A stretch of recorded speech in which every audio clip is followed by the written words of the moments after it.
A Szovjet Szocialista Köztársaságok Szövetsége, röviden a Szovjetunió, egy államszocialista berendezkedésű ország volt Eurázsiában, amely 1922 és 1991 között létezett, és 22 millió négyzetkilométeres területével a bolygó szárazföldjének csaknem hetedét lefedte. A második világháború után az USA mellett a második szuperhatalom volt. Az amerikaiakkal történő katonai és gazdasági rivalizálás teljesen kimerítette az országot, amely végül összeomlott, véget vetve ezzel a hidegháborúnak.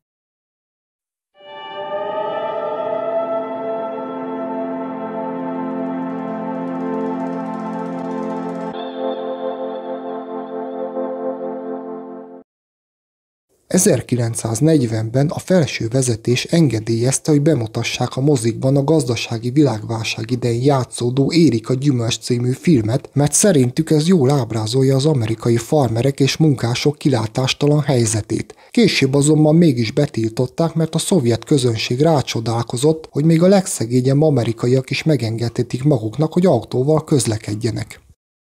A Szovjetunió szétesése nem egyik napról a másikra történt, hanem a tagköztársaságok fokozatos kiválásával. Először Litvánia kiáltotta ki függetlenségét 1991. március 11-én. Gondolhatnánk, hogy Oroszország vált ki utoljára. Azonban ez nem igaz. Kazahsztán csak 4 nappal az oroszok kiválása után 1992. december 16-án kiáltotta ki függetlenségét, így gyakorlatilag 4 napig a Kazah-Szovjet Szocialista Köztársaság volt a teljes Szovjetunió.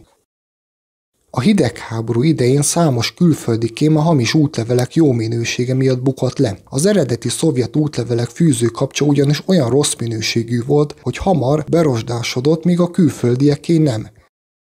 A logikai ügyességi videójáték, a Tetris 1984. június 6-án indult el világhódító útjára. Ez volt az első olyan játékszoftver, amit a Szovjetunióból az Egyesült Államokba exportáltak. Mivel a játék jogainak tulajdonosa a szovjet kormány volt, a Tetris megalkotója Alexei Pazsitnov csak 1996-tól kezdve kapott részesedést a jogdíjakból, miután Hank Rogers videójátéktervező és vállalkozó megalapította a The Tetris Company nevű céget.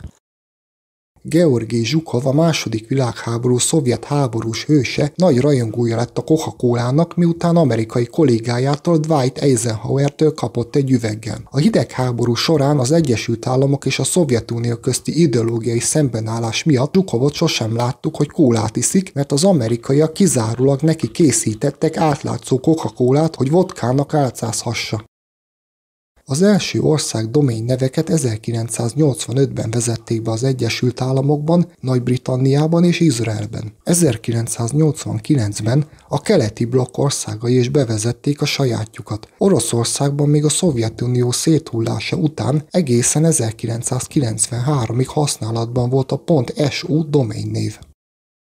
1958. december 14-én egy szovjet expedíció felépített egy meteorológiai megfigyelő állomást a déli sarktól 878 kilométernyire a Kempföldön. Ha már ott voltak, akkor felállítottak egy Lenin mellszobrot is. Az állomást alig 2 hétig használták, mára már szinte teljesen belepte a hó, amely alól csak a Lenin szobor látszik ki, emlékeztetve az erre járókat a bázis létéről.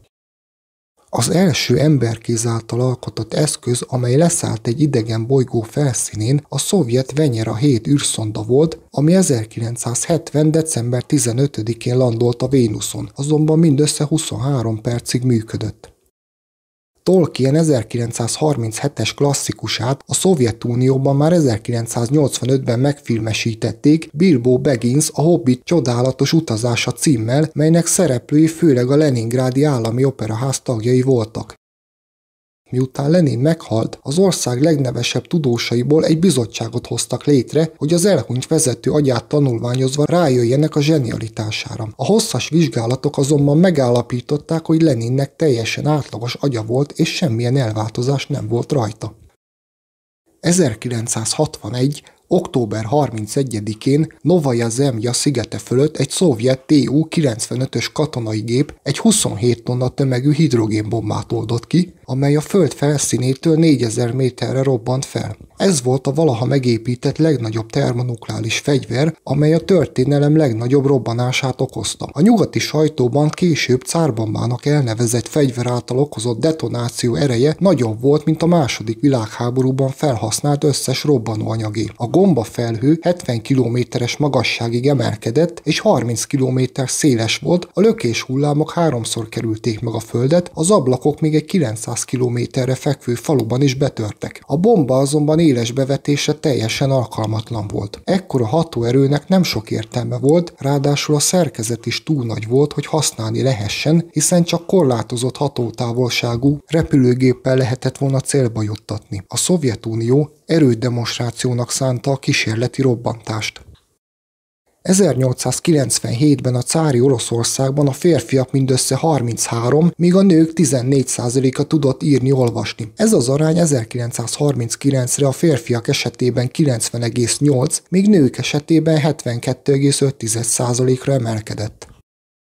1928-ban Sztálin a nagy népáttelepítési akciójának keretében Szibéria keleti részén Izrael kikiáltás előtt 20 évvel létrehozta a zsidó autonóm területet. A Szovjetunióban élő zsidók azonban nem lelkesedtek az ötletért, hogy Szibériába költözzenek, és 90%-ok soha nem telepedett le itt. A legfrissebb népszámlálási adatok szerint a terület lakosságának napjainkban mindössze 1,2% a zsidó, a többség ugyanis már rég kivándorolt Izraelbe. A népszámlálási adatok alapján 1923-ban 3,4 millió férfi született a Szovjetunióban. Közülük 1,6 millió halt meg gyermekhalandóság, éhínség és egyéb okokból, így a második világháború kezdetén 1,8 millióan maradtak. Közülük 700 000-en elestek a harcok során, így 1946-ra már csak 1,1 millióan maradtak életben, ami azt jelenti, hogy az 1923-as évben született szovjet férfiak 68%-a nem érte meg a 24. születésnapját. Az 1972-es Müncheni olimpia kosárlabda döntőjébe az Egyesült Államok és a Szovjetunió jutott be. Az amerikaiak 3 másodperccel a mérkőzés vége előtt 50-49-re vezettek, így már a nyakukban érezhették az aranyérmet. A szovjetek azonban ekkor reklamálni kezdtek, hogy nem vették figyelembe az időkérésüket. A zsűri elfogadta a tiltakozást, így ezt a néhány másodpercet újra kellett játszani. A szovjetek elindították a támadást, de nem tudtak kosarat szerezni, az amerikaiak így megnyerték a döntőt. Nos, nem egészen. A zsűri asztalnál ugyanis nem indult el az óra a támadás során, így megint újra kellett játszani a maradék 3 másodpercet. A szovjetek éltek a harmadik eséllyel, végül 51-50-re nyertek, megszakítva ezzel az Egyesült Államok 36 éves nyerési sorozatát. Az amerikaiak ezen rendkívül felháborodtak és csalást kiáltottak, a végeredményt pedig nem ismerték el. Az ezüstérmeiket sem vették át, melyek immár több mint 50 éve a svájci Lausanne-ban a Nemzetközi Olimpiai Bizottság székhelyén egy vitrínben várják a gazdáikat. Lemondása után Mihail Gorbacsov több alapítványt is létrehozott, az 1990-es években pedig többek között a Louis Vuitton és a Pizza Hut reklámfilmjeiben is szerepelt. 2009-ben hanglemezt adott ki elhunyt felesége tiszteletére, Dalok Raissának címmel, melyen a kedvenc romantikus dalait énekli fel. A Norvégiához tartozó sarkvidéki Spitsbergákon egy egyezmény keretében bármelyik ország folytathat bányászati tevékenységet. A Szovjetunió élt is a lehetőséggel, így 1927-ben megvásárolták az egyik szigeten fekvő Piramida városát, amit még a svédek alapítottak a 20. század elején. A település egyfajta kirakatvárosnak is tekinthető, ugyanis a szovjetek így akarták megmutatni a világnak, hogy milyen élhető körülményeket képesek teremteni egy ennyire hideg és elhagyatott helyen. A városiak viszonylagos jólétben éltek. 1998-ra azonban teljesen kimerült a szénbánya, így a lakói elhagyták a települést, amely az azóta eltelt 25 év során szellemvárossá vált, így olyan, mintha egy kis darab a Szovjetunió képletesen és szó szerint is befagyott volna. Az oroszok próbálják turisztikaira kihasználni a területet, így egy 6 fős személyzetet telepítettek a szigetre, hogy turistákat kalauzoljanak, akik többek között megtekinthetik a világ legészakabbra fekvő Lenin szobrát is. A kozmonauta Szergej Krikáljovot sokan az utolsó szovjet állampolgárnak tekintik. Az űrhajós a Mir űrállomáson teljesített szolgálatot, amikor megtudta, hogy hazája a Szovjetunió 1991. december 25-én felbomlott. A nagy zűrzavarban a Miren ragadt űrhajós hazahozatala volt a legkisebb gond a születőben lévő új ország számára. Ráadásul a Bajkonur űrközpont is kazah fennhatóság alá került. Krikáljov végül 311 űrben töltött nap után 1992. március 25-én tért vissza a Földre. Amikor a kazah cseppéken kikászálódott az űrkabinból, az űrruháján még rajta volt a szovjet zászló, noha az ország ekkor már hónapok óta nem létezett. Sok gulágon sínlődő rab Lenin vagy Sztálin arcképét tetováltatta a testére, mert az őröknek tilos volt az ország vezetőinek képmását tönkretenni, ha esetleg bántalmazták volna a foglyokat, így ez egyfajta védőpajsként szolgált számukra.